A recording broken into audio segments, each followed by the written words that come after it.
concurseiro, cara concurseira, eu sou a professora Roberta Vieira, sou professora de língua portuguesa e estamos aqui hoje para resolver questões da banca COSEAC, que é a banca da UF, responsável não apenas pelas provas da UF, mas também por outras provas de concursos. É importante que você saiba que, para que você seja bem sucedido em qualquer prova de concurso, é fundamental que você conheça o perfil da banca examinadora. E isso só é possível por meio da feitura de muitos e muitos exercícios elaborados pela própria banca. Pensando nisso, focado no edital, criou um curso 100% focado na banca COSEAC. É isso mesmo, 100% focado na banca COSEAC. Isso é importante por quê? Porque isso te deixará confiante no dia da prova. Confiante porque você já estará familiarizado com a forma pela qual esse conteúdo é cobrado pela COSEAC. Há aquelas pessoas que pensam, eu não preciso da língua portuguesa porque sou falante nativo de língua portuguesa, posso confiar na minha intuição de falante. Bom, se você não pensa assim, você já está anos-luz à frente dessa pessoa. Porque nós sabemos que uma coisa é o português do dia a dia, outra coisa é o português cobrado nas provas de concursos. E a COSEAC é uma banca que não deve ser subestimada. Então, caso você tenha interesse no nosso curso, entre no site do Focado no Edital e lá você encontrará todas as informações sobre o curso. Você terá acesso a várias questões, essas questões serão comentadas por mim. E além disso, caso você ainda fique com alguma dúvida ou queira falar qualquer coisa comigo, basta enviar um e-mail e eu responderei prontamente. Então não perca seu tempo, entre no site do Focado e faça sua inscrição no nosso curso. Bom, vamos então começar a correção das questões? A forma verbal sublinhada em os leves ruídos que vinham lá de fora, encontra-se no mesmo tempo da forma verbal presente no seguinte trecho. Antes de analisar as alternativas, eu preciso identificar o tempo em que está o verbo. E de cara eu percebo que ele está no pretérito imperfeito do indicativo. Bom, os verbos no pretérito imperfeito do indicativo indicam uma ação que aconteceu no passado, mas é um passado não finalizado, não concluído. E eu preciso saber também que esses verbos apresentam determinadas terminações. E se eu memorizar essas terminações, fica mais fácil resolver um tipo de questão como esse. Então vamos lá. Um verbo, por exemplo, como falava. Falava. Um outro verbo como vendia. Um verbo como vinha. Todos eles estão no pretérito imperfeito do indicativo. E quais são suas terminações? Vejamos. Falava, vá. Vendia, ia. E vinha, nha. Então, os verbos no pretérito imperfeito do indicativo terminam na chamada vainha. Então, basta que eu memorize a vainha. Falava, vendia, vinha, todos têm essa terminação. Mas tem também o caso do verbo ser. O verbo ser, ele se transforma em era, quando está no pretérito imperfeito do indicativo. Então, se eu memorizar era, vá, ia, nha, eu sei que essas são as terminações do pretérito imperfeito do indicativo. Vamos voltar à questão, então. Letra A. Os que não perderiam isso por nada neste mundo. Forma verbal aqui, perderiam. Será que esse verbo está no pretérito imperfeito do indicativo? Não. Eu vejo que isso aqui é o quê? Futuro do pretérito. Então, não é essa a nossa alternativa.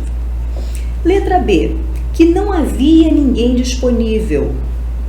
Forma verbal está aqui, havia, termina com ia. Falamos dessa terminação? Vamos lá. Sim, vendia, havia, opa. Então, vamos deixar essa em stand-by. Letra C. No meio do tumulto, um tenente se aproximou de mim. Aproximou. Aqui temos um verbo no pretérito perfeito do indicativo. Aqui é um passado concluído. Também não é essa a alternativa que queremos. Letra D. Eu já matei o ladrão com um tiro da escopeta calibre 12. Matei. Pretérito perfeito do indicativo. Também não nos interessa. E por fim, letra E. Eu tenho o sono muito leve. Eu tenho. Presente do indicativo. Também vamos eliminar essa. Qual é o nosso gabarito? Letra B de bola. Realmente. Havia. Não havia, que não havia ninguém disponível. Esse verbo está no pretérito imperfeito do indicativo. Então, esse é o nosso gabarito. Questão número 2. O local da primeira missa, realizada por ele, ainda é lembrado, porém com muita vegetação e pouca informação de que aquele lugar é histórico no município. Em relação à informação precedente, o conectivo sublinhado... Bom, eu preciso identificar o valor semântico desse conectivo, do conectivo porém. E eu percebo que aqui estamos diante de uma conjunção adversativa. Qual é a função das conjunções adversativas? Elas trazem a ideia de oposição entre o que vem antes e o que vem depois. Quais são as conjunções adversativas? Vamos lá. Conjunções adversativas. Como eu disse, elas trazem a ideia de oposição. Oposição. Então, vamos lá. Aqui eu tenho o mais, o porém, todavia, contudo, no entanto, no entanto, entretanto. Todas essas conjunções, elas trazem essa ideia de oposição. Então, vamos lá. Então, em relação à informação precedente, o conectivo sublinhado indica uma ideia alternativa? Não, já vimos que não, ela traz a ideia de oposição. Uma ideia alternativa seria, por exemplo, se eu usasse o ou. Eu digo assim, um sorriso ou uma lágrima o tirariam daquela incerteza.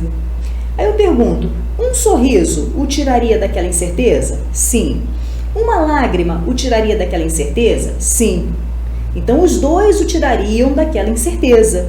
Esse ou não é um ou de exclusão, é um ou de alternância. Então, esse ou se indica que tanto um quanto o outro provocariam um efeito. É diferente do ou quando eu digo assim, Carlos ou Celso casou com ela. Aí foi um ou outro. Tá? Então, existe o ou alternativo e existe o ou de exclusão. Também se eu dissesse, ora estudava, ora dormia, também alternância. Talvez ele venha, talvez não venha, alternância. Então, não é o caso. Usamos aqui o porém, não é o caso. Letra B. Então, vamos tirar essa aqui. Letra B. Apresenta uma ideia explicativa? Também não. Quais são os conectivos de explicação? Por quê, pois, porquanto, visto que, tendo em vista que. Esses são os explicativos. Também não é o caso. Introduz uma ideia conclusiva? Não. Os conectivos de conclusão são logo, assim, portanto, dessa forma. Também não é o caso. Soma uma ideia de mesma orientação discursiva? Quais são os conectivos que somam? Ademais, além disso, soma-se a isso o fato de... Também não é o caso. Por fim, anuncia uma ideia contrária à expectativa criada? Opa, ideia contrária, oposição. Exatamente, é esse o nosso gabarito. Letra E. Questão número 3. As palavras cópia, exercícios e férias recebem acento gráfico porque são... Vamos lá, para resolver esse tipo de questão, eu preciso separar as sílabas para perceber onde recai a sílaba tônica, perceber se a palavra é oxítona, paroxítona, proparoxítona, se há hiato, se há ditongo. Então vamos lá, separando as sílabas de cópia, fica assim, copiar. Exercícios, exercícios. E férias, férias. Eu percebo que todas essas palavras são paroxítonas. Por quê? Porque a sílaba tônica recai na penúltima sílaba. Então, cópia, exercícios e férias são todas palavras paroxítonas. Todas as palavras paroxítonas são acentuadas? Não.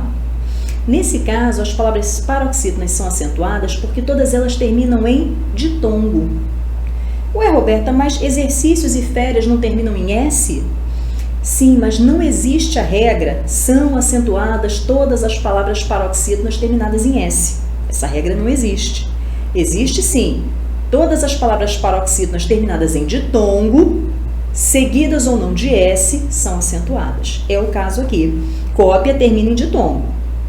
Exercícios termina em ditongo, seguido de S. E férias termina em ditongo, seguido de S. Então, essa é a regra. Então, letra A. Proparoxítonas, de cara nós podemos descartar.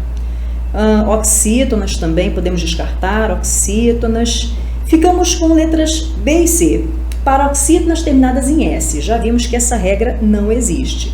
E ficamos com paroxítonas terminadas em ditongo crescente. E, Roberta, eu sei que esse é o gabarito, né? Só restou essa, mas não sei o que é um ditongo crescente. Vamos lá. Na palavra pai, por exemplo. Pai. Opa. O que eu tenho aqui? Essa é uma palavra monossílaba. Monossílaba só tem uma sílaba. E aqui eu tenho um ditongo. Né? Eu tenho aqui uma vogal e uma semivogal na mesma sílaba, porque não pode haver duas vogais na mesma sílaba, tá? Então, um ditongo é um encontro entre uma vogal e uma semivogal na mesma sílaba. Bom, eu tenho o som mais forte, que é o som da vogal, e depois o som mais fraco, que é o som da semivogal. É um som que vai decrescendo. Então, aqui eu tenho um ditongo decrescente.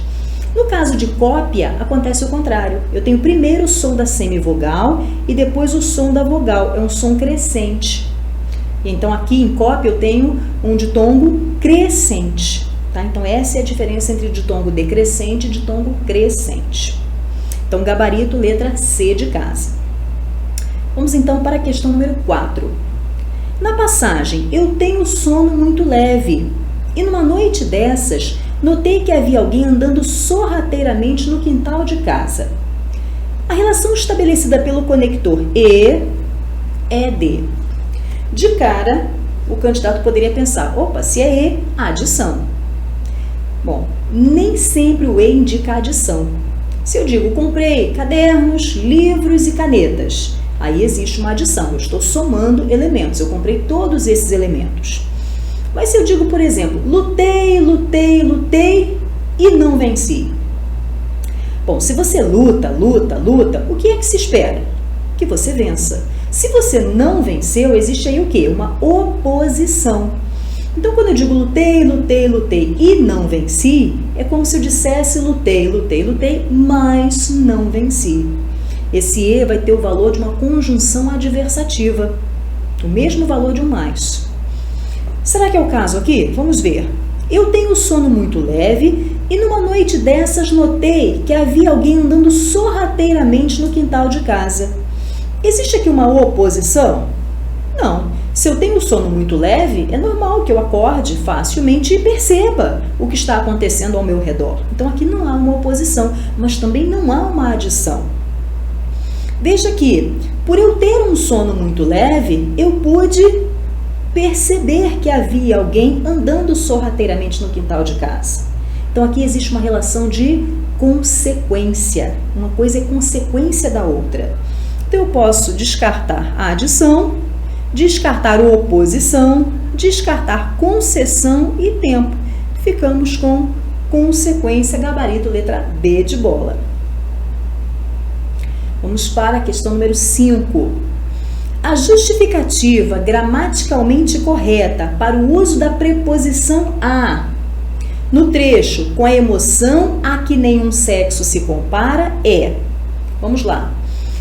Em primeiro lugar, eu tenho esse a e tenho esse a. De que a o enunciado está falando? Do a que é preposição. Bom, esse a aqui não é preposição. Então, ele só pode estar falando desse a. Esse a, sim, é uma preposição. Por que ele está sendo usada? com a emoção a que nenhum sexo se compara. O que se compara a alguma coisa. Então veja que o verbo pede essa preposição. E onde essa preposição aparece? Antes do pronome relativo. Então a preposição sempre aparece antes do pronome relativo. Se eu digo, por exemplo, a menina com quem falei. A menina com quem falei. Quem fala, fala com. O com apareceu antes do pronome relativo quem. Então, sempre a preposição aparece antes do pronome relativo. Nós temos uma tendência na oralidade de suprimir a preposição. Então, como é que você diz isso? Ah, a menina que falei. Aqui poderia ser um que também, né? A menina que falei. E não com que falei, com quem falei. Aqui no caso, com a emoção que nenhum sexo se compara. Mas na verdade essas preposições são necessárias sim. E trata-se de regência verbal. Então vamos lá. Letra A. Trata-se de um fato de regência verbal. Exatamente esse o nosso gabarito. Mas vamos ver as outras alternativas. Representa um caso de concordância verbal? Não. A concordância verbal, eu teria que ter um verbo concordando com um sujeito. Não tem nada a ver aqui, eu estou falando de preposição. Então, não. Exemplifica um uso expletivo da preposição, um uso de realce? Não, já vimos que aqui não é realce, é uma necessidade. Então, não. Participa de uma construção artificial da sintaxe da língua portuguesa? Não, já vimos que é um caso necessário, a preposição tem que estar ali. Justifica-se por ser parte integrante do verbo? Não, é simplesmente um caso de regência verbal. Tá? O verbo rege, o verbo comparar, rege a preposição a. Então, gabarito letra A. Questão número 6. Se eu deixar para escrever minhas memórias quando tiver 70 anos, vou esquecer muita coisa e mentir demais. O conectivo sublinhado no período composto acima estabelece uma relação de... Bom, se eu deixar, será que eu posso substituir esse se por caso? Caso eu deixe para escrever minhas memórias, sim. Então vejam, se, caso, então aqui existe o quê? Uma relação de condição. Cuidado que não existe se caso. Muitas vezes a gente escuta as pessoas falando, se caso você vier, se caso não. Se você vier, caso você venha, existe sim a expressão se acaso. Se acaso existe. Então é se, caso, se acaso. São todas condicionais. Então, letra A, condição. Não é causalidade, não é companhia, não é consequência, não é finalidade. Então, gabarito letra A. Número 7. Sob o ponto de vista morfológico, todas as palavras destacadas a seguir podem ser flexionadas em número, exceto... Opa, vamos lá. Qual é o plural de eu? Então, na letra A eu tenho eu, letra B, o, letra C, sono, letra D, leve e letra E, noite. Qual o plural de eu? Você diria nós, tá? Plural de o, os. Plural de sono, sonos. Plural de leve, leves. Plural de noite, noites. Ué, Roberta, não tem gabarito? Vamos lá. Eu estou falando aqui sob o ponto de vista morfológico. Todas as palavras destacadas a seguir podem ser flexionadas em número, plural. Então vamos lá. Ponto de vista morfológico é o ponto de vista da palavra. Será que a palavra eu admite plural? Admite eus? Morfologicamente não. Então veja, essa questão pegou muita gente de surpresa, porque muita gente fez aquele raciocínio que eu fiz no início. Eu, nós, né? Plural de eu, nós, beleza. Mas aqui é sob o ponto de vista morfológico, a morfologia da palavra. Essa foi a pegadinha, muita gente caiu nessa pegadinha, porque sob o ponto de vista morfológico, a única palavra aqui que não tem plural é o eu, porque não existe eus. Então, gabarito, letra A. Todas as outras têm sim, morfologicamente falando, tem plural. Eu, a palavra eu não tem plural. Questão número 8. No título, Aprenda a chamar a polícia, os termos em destaque são classificados gramaticalmente, respectivamente, como? Bom, aprenda a chamar a polícia. Eu tenho que classificar esse A e esse A. As alternativas são artigo definido e pronome oblíquo e preposição, artigo definido e artigo definido, preposição e pronome oblíquo e preposição e artigo definido. Vamos lá. O primeiro A está entre dois verbos, tá? Se eu digo, por exemplo, voltei a correr. Voltei a correr. Esse A é o quê? Um A entre dois verbos é sempre preposição. Sempre preposição. Com isso, já posso descartar a letra A, já posso descartar a letra B, já posso descartar a letra C e fico com D e E. E o segundo A? Aprenda a chamar. Aprenda a chamar quem? Chamar a polícia. Você não chama a alguém, você chama alguém. Então, esse A é o quê? Artigo definido. Letra E, elimino aqui a letra D, gabarito letra E. Bom, pessoal, essas foram as nossas questões. Eu espero que vocês tenham gostado, que tenham aprendido. Não se esqueçam do nosso curso preparatório focado na banca COSEAC, que estará disponível no site do Focado no Edital. Nós faremos muito mais questões, resolveremos muitos mais exercícios e tenho certeza que você estará preparado para a sua prova. Até mais!